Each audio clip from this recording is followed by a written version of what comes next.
चलिए शुरू करते हैं। आज का टॉपिक जो है हमारा वो है शैक्षिक नियोजन की आवश्यकता और उसके जो उपागम होते हैं। तो सबसे पहले क्वेश्चन है हमारा कि शैक्षिक नियोजन की क्या आवश्यकता है और शैक्षिक नियोजन के उपागमों की विवेचना कीजिए। तो शैक्षिक नियोजन जिसे एजुकेशन प्लानिंग भी कहते हैं, उसे क्या है कि किसी भी देश में जो भी शिक्षा के सीमित संसाधन हैं उन संसाधनों का समुचित उपयोग करके शिक्षा के क्षेत्र में विकास करना ही शैक्षिक नियोजन कहलाता है। मतलब हर देश के पास शिक्षा के अलग अलग संसाधन होते हैं। जो देश अमीर है उनके पास ज़्यादा संसाधन होंगे, जो गरीब है उनके पास कम संसाधन होंगे। तो जो भी उनके पास संसाधन है उनका समुचित उपयोग करना और अपना शैक्षिक या शिक्षा के क्षेत्र में विकास करना ही शैक्षिक नियोजन कहलाता है।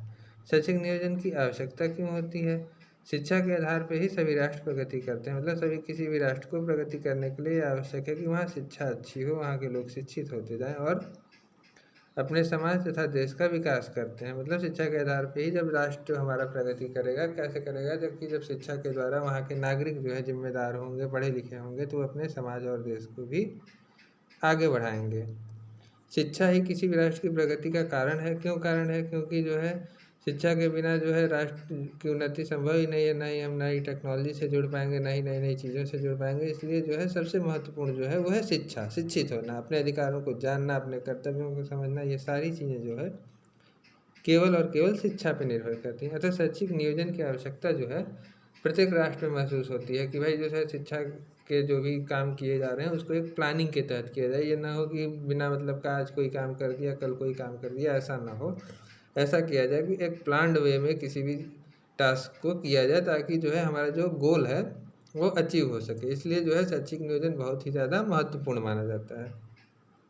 शैक्षिक नियोजन के आधार पर ही किसी भी प्रकार के शैक्षिक लक्ष्य को पाना आसान हो जाता है। इसलिए प्रत्येक राष्ट्र का यह कर्तव्य है कि वह अपने देश में आने वाली पीढ़ी के लिए शिक्षा की उचित व्यवस्था करे। मतलब अगर सीधी सी बात है कि अगर हमारे पास किसी गोल को पाने के लिए एक सिस्टमेटिक ढंग से प्लान किया हुआ रास्ता होगा तो हम अपने गोल तक आसानी से पहुंच जाएंगे, इधर उधर भटकेंगे नहीं। इसलिए हर राष्ट्र का ये कर्तव्य है कि वो अपने देश में आने वाली पीढ़ी के लिए शिक्षा की अच्छी व्यवस्था करे, ताकि आने वाली पीढ़ी जो है अच्छी तरह से शिक्षित हो सके। और इसके लिए क्या करना होगा कि वहाँ उपलब्ध जो संसाधन है उसके माध्यम से शिक्षा के प्रत्येक स्तर पर संख्यात्मक और गुणात्मक विकास उत्पन्न करना। शिक्षा के अलग अलग स्तर होते हैं, जैसे प्राइमरी स्तर, फिर उसके बाद जो है जूनियर, फिर अपर, और उसके बाद यूजी, पीजी। हर स्तर पे जो है प्लानिंग करनी चाहिए, ताकि जो है उसमें संख्यात्मक और गुणात्मक विकास उत्पन्न हो सके। उसके बाद क्या आता है कि शैक्षिक नियोजन क्या है? राज्यों की सुसंगठित एवं सुव्यवस्थित प्रक्रिया मानी जाती है। कौन करता है शैक्षिक नियोजन का कार्य?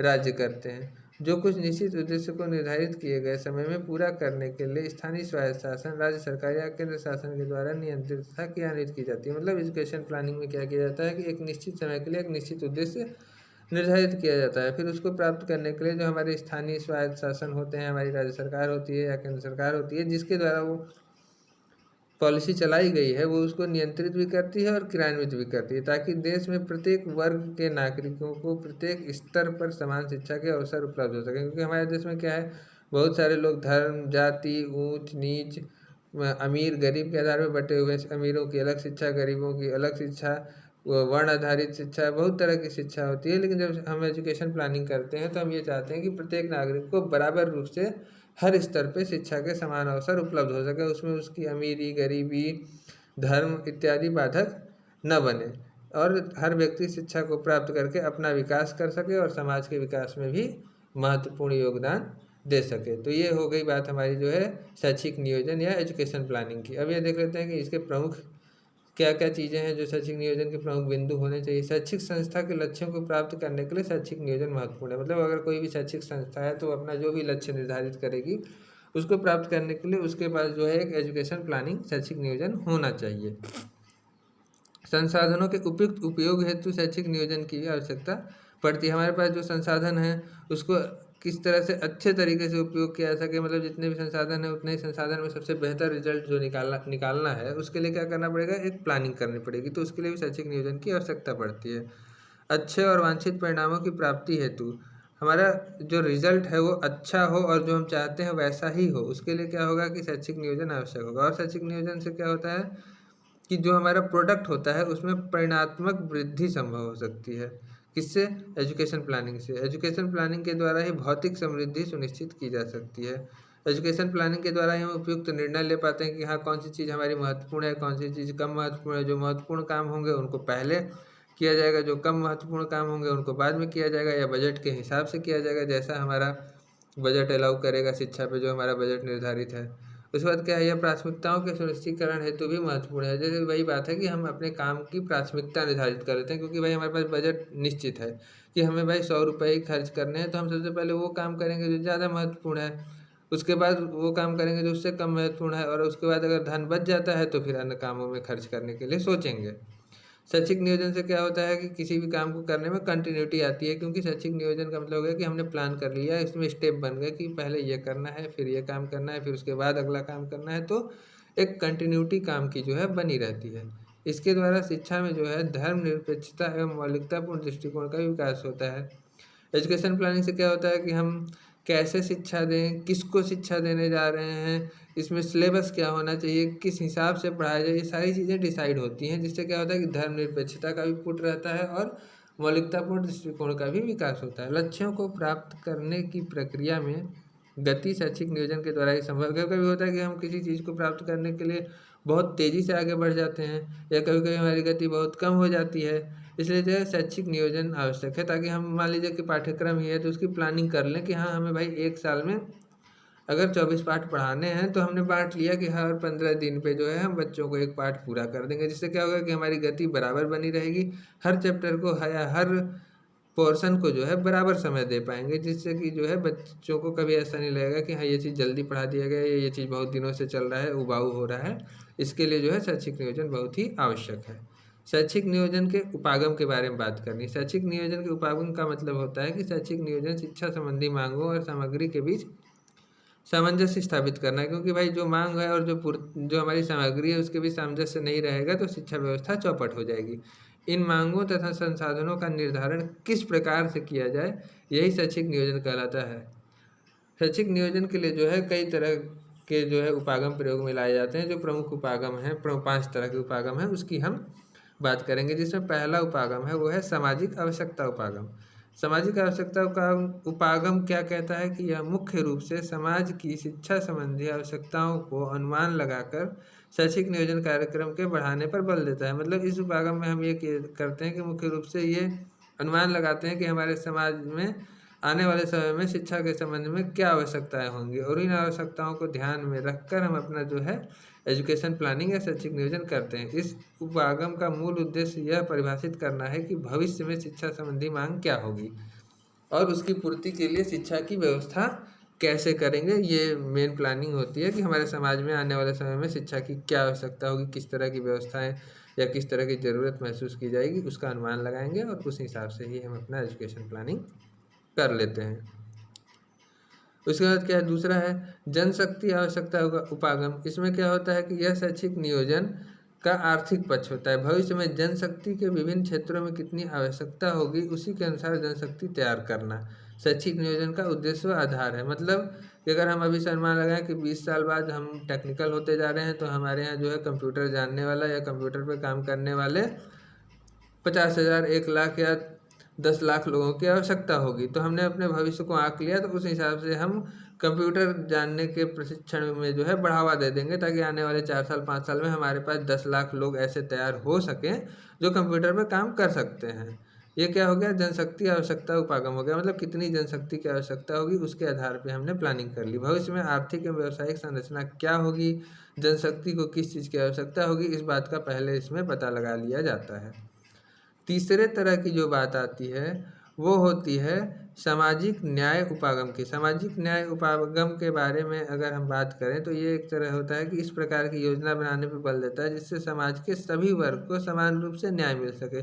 हमारे यहाँ क्या है कि समाज बहुत तरह के से बटा हुआ है, जैसे कि अमीरी गरीबी। अमीर बच्चे जो है कॉन्वेंट स्कूल में पढ़ने जा रहे हैं, गरीब बच्चे जो है वो आसपास के छोटे स्कूलों में पढ़ते हैं, या बड़े स्कूलों की फ़ीस इतना ज़्यादा है कि जो नॉर्मल बच्चे हैं वो उसकी फ़ीस नहीं अदा कर पाते हैं, इसलिए वो वहाँ तक पढ़ नहीं पाते हैं।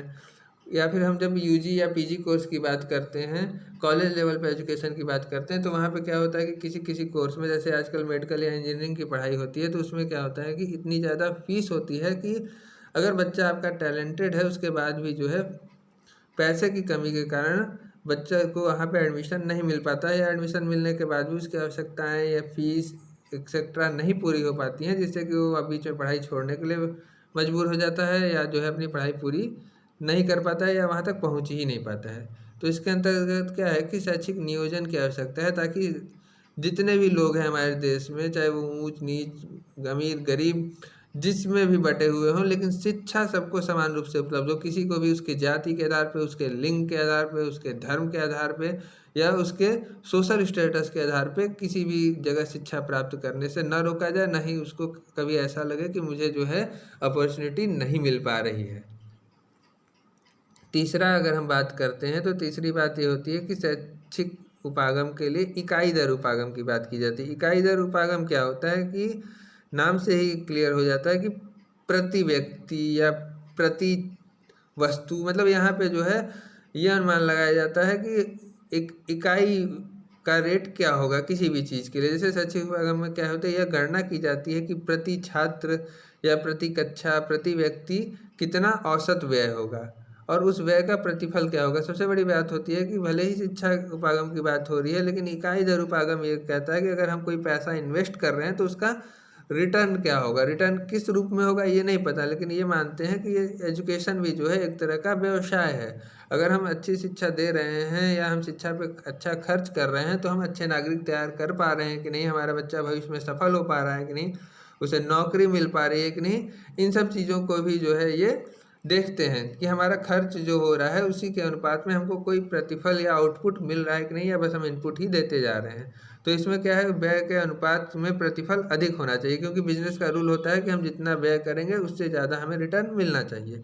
तो यही इकाई दर उपागम का जो है बेसिक है। इसमें ध्यान देने वाली मुख्य बात होती है कि शिक्षा के लिए उपलब्ध धन जो है व्यय की प्राथमिकता का आधार, दो चीज़ों का ध्यान दिया जाता है कि मतलब शिक्षा के लिए कितना धन हमारे पास उपलब्ध है, और व्यय की प्राथमिकता का आधार बनाया जाता है कि भाई किस चीज़ पे पहले व्यय करेंगे, किस चीज़ पे उसके बाद करेंगे, किस चीज़ पे अगर धन बच रहा है तो फिर करेंगे। ये हो गया इकाई दर उपागम की बात। उसके बाद जो है समन्वित उपागम, जो कि आधुनिक युग में सबसे ज़्यादा अपनाया जाने वाला उपागम है। ये जो है, इस उपागम में हम ऊपर के चारों चीज़ों को मिला लेते हैं, मतलब न ही किसी एक विशिष्ट उपागम पे रहते हैं कि हाँ हम केवल सामाजिक न्याय पे ही वर्क करेंगे, या इकाई दर उपागम पे ही वर्क करेंगे, या जनशक्ति पे ही वर्क करेंगे, नहीं, सबको मिला लेते हैं हम, और सबके मिले जुले स्वरूप में जो है काम करते हैं। इसमें उन सभी तत्वों को ध्यान में रखा जाता है जो शिक्षा को किसी न किसी रूप में प्रभावित करते हैं।